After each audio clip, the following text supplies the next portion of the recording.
Now then, people often ask, how did I get into model engineering? Well, a bit of a long story, really. Um, it all started.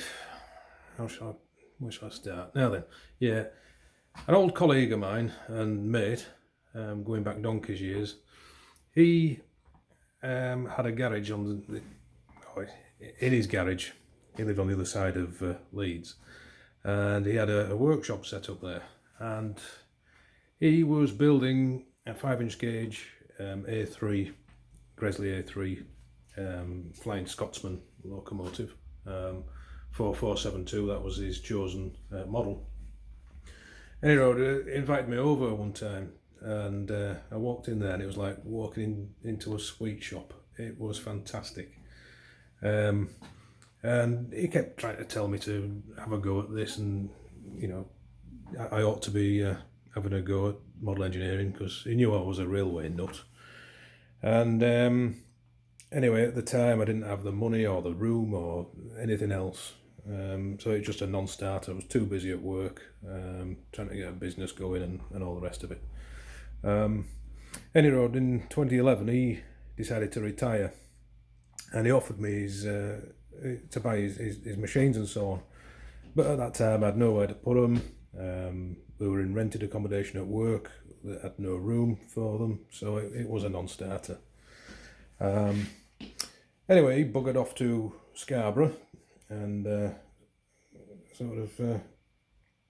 set up home there and sold all his machines off, and that was the end of that.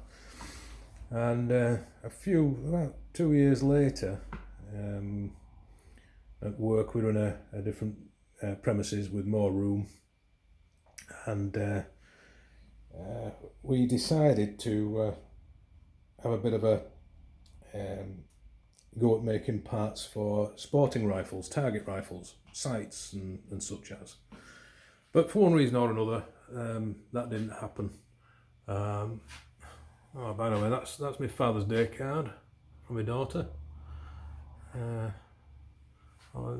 In case of trouble, we got that there. But yeah, so for one reason or another, that the rifle components didn't happen. So I ended up having a lathe and a milling machine with nothing to do, and I'd never used these machines before, so I bought myself a kit, which was this Stuart #1. And if you look at some of the earlier videos, you'll see they're in a cellar. That was the cellar at work, and that's where that was made. Now then, in building this model, the model engineering bug really got hold of me, and I thought, well, if I can build this, I ought to have a go at that. So I thought, bugger it, I'll give it a go. Anyway, decided to bring the machines home. I made the garage a bit longer and insulated it, put the machines in here, and thought I'd have a go at making a 9F. And that's it really. Nothing more to it than that. But it is such an interesting hobby. I'd recommend it to anybody if you've got the room and the time to spend on it. The other part of the workshop here, this is the sort of dirty side of things, where the sawing and grinding, the soldering and blasting and that sort of thing. Got a oxypropane set up there.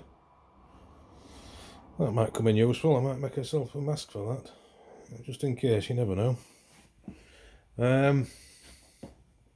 Yeah, well, my old pal, he gave us some photographs of his work, and he really did a super job on this A3.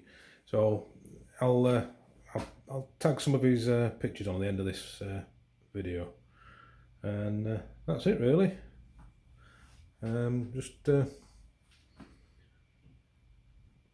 time now to carry on, and well, I've got a bit of a lot of spare time making my old 9F. Okay, thanks for watching.